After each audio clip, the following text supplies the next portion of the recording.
Today I will show you a comedy, crime, thriller film from 2013, titled The Family. Spoilers ahead. Watch out and take care. Mafia hitman Rocco murders an Italian family of 4 in cold blood, believing them to be the Manzoni. He cuts the finger off the father and sends it to Mafia boss Don Lucchese, who is currently in jail, but after testing the fingertips, they confirm Rocco killed the wrong people, so he is ordered to keep looking. The real Manzoni family is leaving the USA to live in Normandy, France under the FBI's witness protection program. There's the father, Giovanni, who is also a Mafia boss, his wife Maggie, his children Belle and Warren, and dog, Malavita. The reason why they are constantly moving and changing their names is Don Lucchese, who many years ago tried to kill Giovanni for being his rival Mafia boss.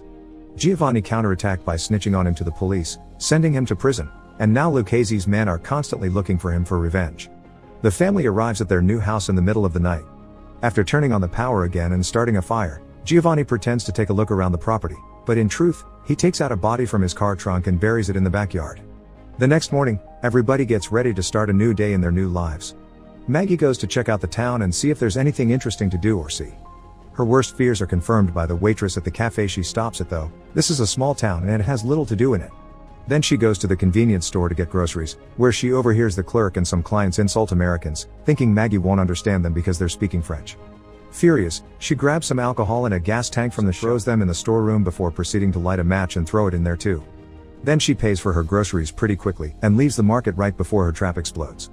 Afterward, she has lunch at a fast food place, where she gets people's shocked attention when she makes too much noise drinking her soda, and then she visits the church, getting the chance to befriend the priest.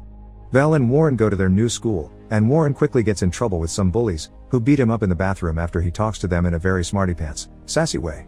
When lunchtime comes, he meets with his sister and tells her all the information he's already learned about who is who in school because he's forming a plan to start a small mafia group there.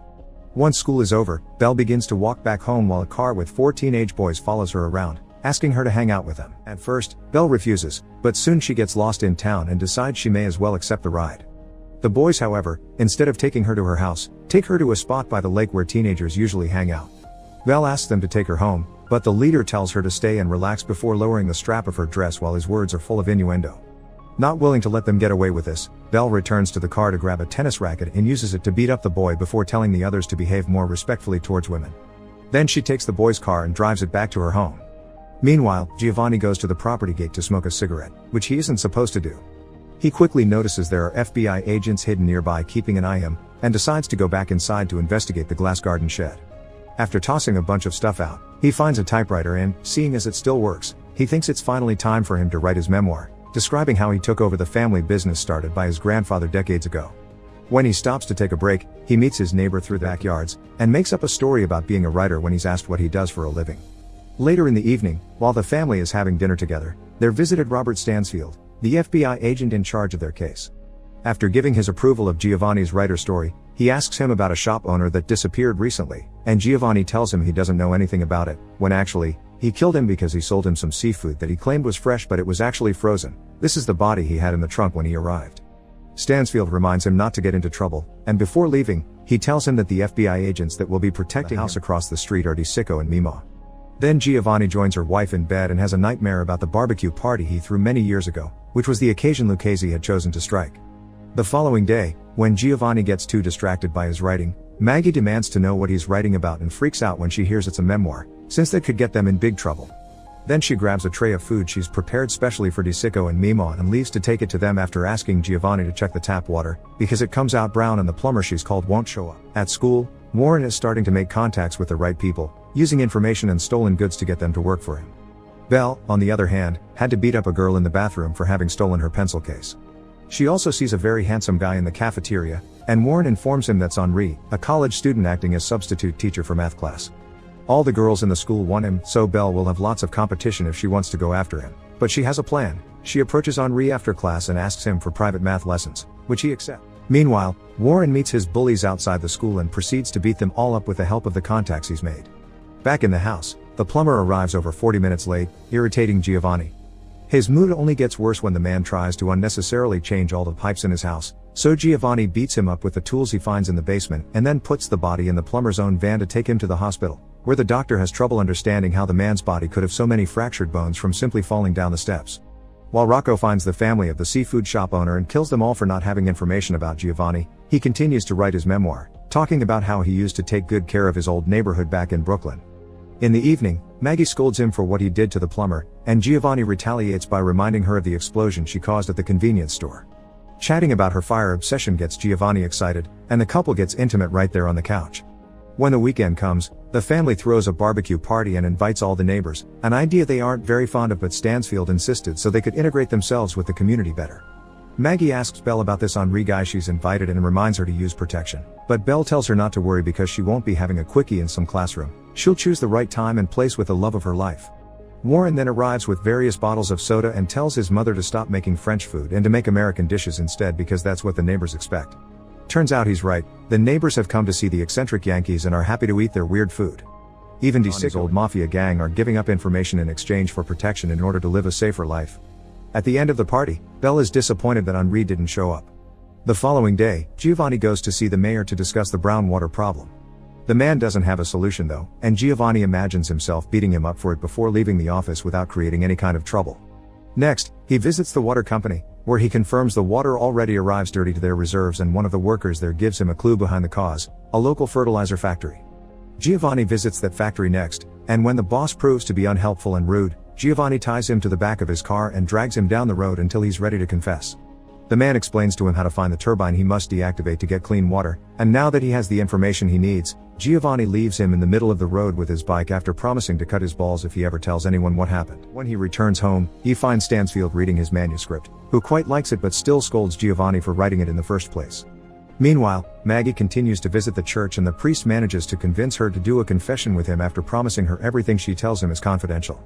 The things she says are so disturbing, however, that they haunt the priest for a week and he forbids her from entering his church ever again. At school, Warren has forgotten to write something for the school paper as he had promised, so only having 5 minutes to hand something in, he ends up quoting Lucchese from the time he met him as a boy. The newspaper passes from hand to hand all over the place, used to be read in the plain or wrap things, and that's how it makes it to Lucchese's cell. The old man immediately recognizes the quote and sends his men to Normandy to find Giovanni once and for all. After class, Belle visits Henri at his classmate and they end up making love against the door after she locks it. In the evening, Giovanni gets a call from one of the neighbors that came to the barbecue, inviting him to a film event the community shares every month. They watch a movie and then discuss it, and since next time they'll be watching an American classic, they want Giovanni there to guide the debate with his expertise as a writer. Giovanni accepts, and since the FBI listens to all his calls, Stansfield shows up minutes later to tell him what an awful idea it is. Giovanni doesn't agree, he thinks this is a great way to show they're fitting in, and makes Stansfield accept to come to the event with him. The following day, Warren's violent and criminal activities are discovered by the school board, so he rushes back to the house to get some money and fake documentation in order to escape to Paris and start his own illegal business there as his father had done at 13. Before leaving, he says goodbye to his sister, who is depressed because she's fallen in love with Henri, but for him, she's only been a fling and now he's graduated, he will live in Paris too. Giovanni leaves a doll on his seat so the FBI thinks that's him, and sneaks out of the house to plant a bomb on the turbine that makes the water brown. Afterward, he meets with Stansfield and together they go to the film event, where they discover they'll be watching Goodfellas. Stansfield thinks this is even a worse idea now, but Giovanni points out leaving before the movie starts is vicious. After the movie is over, Giovanni is asked to tell the audience about how accurate to real New York is, and Giovanni can't help it anymore and starts telling stories about his life there as a mafia boss, which the people present think it's fictional. Stansfield still doesn't approve though, and thinking Giovanni is out of control, he calls DeSico and Mima to tell them to round up the family and begin Plan B.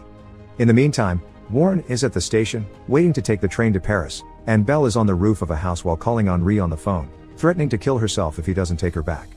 At that moment, both siblings see a group of mafia hitmen arrive in town, so they decide to go back to the house to warn parents, especially after Warren tries to call them and gets no response because Maggie couldn't get to the phone in time. The hitmen kill everyone in the police station and use their records to find Giovanni's address. They also kill the firefighters and cut the tires from the fire trucks. While Maggie joins DeSico and Mima to ask about her children because they aren't home, an explosion goes off in the city. It's the bomb Giovanni had planned, which he programmed to explode right now so he could use the film event as an alibi.